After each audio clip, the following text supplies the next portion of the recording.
Si viste la película Escape from Pretoria, con Daniel Radcliffe, tal vez pensaste que algunas escenas estaban exageradas para el cine. Un preso político tallando llaves de madera, puertas de acero abriéndose una tras otra, guardias al otro lado del pasillo sin saber que la prisión se estaba desarmando desde dentro. Pero lo más increíble de esta historia no es que la película exista. Lo más increíble es que la base de la película fue real. En 1979, Tim Jenkins escapó de la prisión central de Pretoria usando llaves hechas a mano, no de metal, de madera. Llaves talladas dentro de la misma prisión, bajo la mirada de los guardias, con paciencia, memoria y un tipo de calma que parece imposible cuando cada error puede costarte años más encerrado. Y antes de llegar a la última puerta, había una pregunta que podía destruirlo todo. ¿Qué pasa si una sola llave no gira? Tim Jenkins nació en Ciudad del Cabo, en 1948.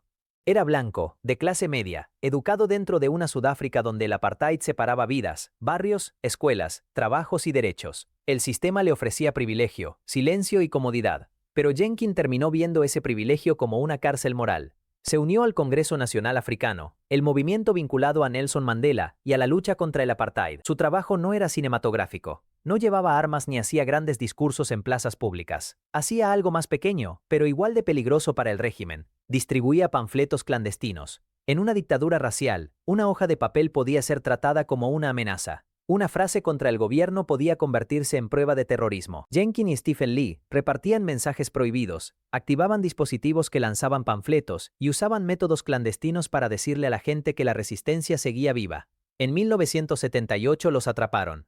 Fueron acusados bajo leyes usadas para aplastar oposición política. Jenkins recibió una sentencia de 12 años, Lee, 8, y los enviaron a Pretoria, a una prisión donde el Estado quería que los opositores entendieran una cosa: la puerta se había cerrado. Pero Jenkins no miraba las puertas como símbolos, las miraba como mecanismos. En prisión, cada rutina es una lección. Un guardia abre una cerradura, una llave entra, gira, sale, el preso camina, la puerta se cierra. Para la mayoría, ese sonido confirma que no hay salida. Para Jenkins, cada sonido empezó a convertirse en información. Observaba la forma de las llaves, miraba la profundidad con que entraban, estudiaba los movimientos de los guardias, memorizaba distancias, ángulos, hábitos. La prisión creía que lo estaba vigilando a él, pero él también estaba vigilando a la prisión. Ese cambio mental es el corazón de la historia. Jenkins no tenía control sobre los muros, ni sobre los guardias, ni sobre la sentencia de 12 años, pero podía controlar su atención. Podía convertir segundos sueltos en datos. Podía mirar una llave durante un instante y pasar horas reconstruyéndola en la memoria. En una prisión, donde todo está diseñado para quitarte decisiones, él encontró una decisión que nadie podía impedirle: estudiar. El taller de carpintería le dio la materia prima: madera, herramientas, tiempo y una cobertura perfecta. Un preso trabajando con las manos no parecía un fugitivo preparando una obra de precisión. Pero una llave no es una figura decorativa. Una llave tiene que convencer a una cerradura. Tiene que tocar el punto correcto, levantar los seguros correctos, girar con la presión exacta. Si la madera se astilla, no sirve. Si una muesca queda alta, no abre. Si queda baja, tampoco. Y si se rompe dentro de la cerradura, la fuga termina antes de empezar. Jenkins empezó a tallar. Primero intentos, luego ajustes, luego copias mejores. Algunas llaves eran para puertas concretas, otras para probar ideas. Cada avance debía esconderse. Cada prueba debía hacerse en momentos mínimos, cuando un guardia se distraía, cuando el pasillo quedaba vacío, cuando el ruido de la prisión cubría el pequeño sonido de una llave girando. Aquí aparece la parte más tensa de la historia. No bastaba con abrir una puerta. Había que abrir muchas. La ruta hacia la calle atravesaba puertas de acero, rejas, espacios intermedios y puntos donde un hombre podía quedar atrapado entre dos cerraduras, sin poder volver y sin poder seguir. El plan original incluyó a más presos políticos, pero terminó reducido a 3: Tim Jenkins, Stephen Lee y Alex Moumbaris. Eran 3 porque el escape requería velocidad, silencio y coordinación. Demasiadas personas aumentaban el riesgo. Un paso mal calculado podía convertir una fuga en una redada dentro del pasillo. Durante meses, los 3 vivieron con 2 realidades al mismo tiempo. De día eran presos. Comían, trabajaban, respondían a los guardias, mantenían la rutina. De noche, en sus mentes, caminaban una y otra vez la ruta invisible hacia la libertad.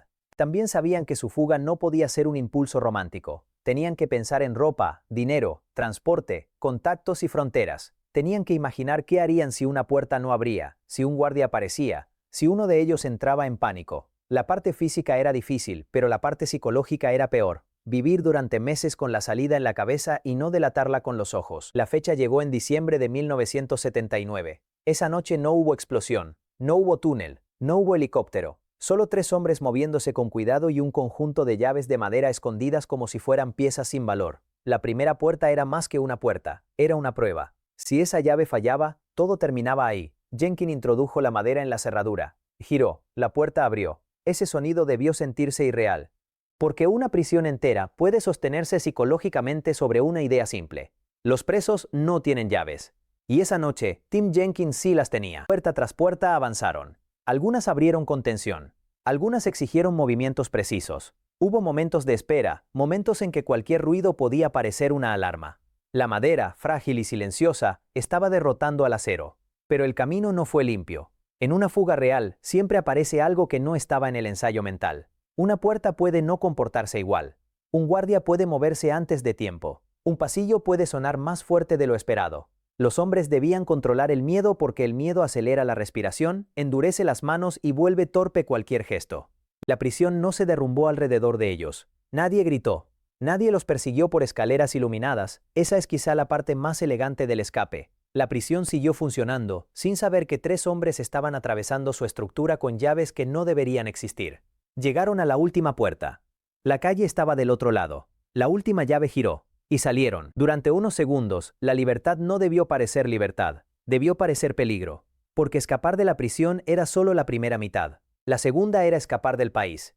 Sudáfrica tenía policías, fronteras, aliados, informantes y un Estado que no quería ver a presos políticos convertidos en símbolos. Jenkins, Lee y Mumbaris tuvieron que moverse con discreción. El viaje los llevó por el continente africano, hacia territorios donde podían encontrar apoyo, y luego llegar a Londres. Cada frontera podía devolverlos a una celda. Cada documento podía fallar. Cada rostro podía ser reconocido. Pero lo lograron. Cuando la prisión descubrió la fuga, la explicación era casi ofensiva para el orgullo de los guardias. No faltaba una pared.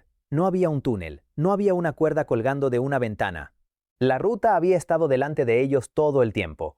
Las puertas se habían abierto con llaves creadas dentro de la propia prisión.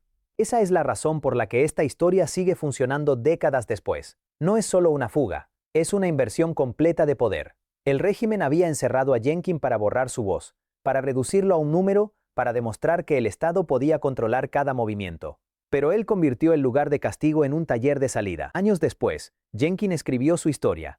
Las llaves se volvieron objetos históricos. La película hizo que una nueva generación descubriera el escape. Pero ninguna versión puede superar la tensión del hecho básico. Un hombre observado por guardias talló, probó y escondió las herramientas que abrirían su camino. No escapó porque la prisión fuera débil. Escapó porque la estudió mejor que sus propios guardianes. Y quizá por eso la imagen final es tan poderosa. 3 presos políticos cruzando la última puerta, no con armas ni fuerza, sino con pequeñas piezas de madera. La prisión tenía acero. El Estado tenía leyes. Los guardias tenían uniformes. Tim Jenkins tenía paciencia. Y esa noche, la paciencia abrió todas las puertas.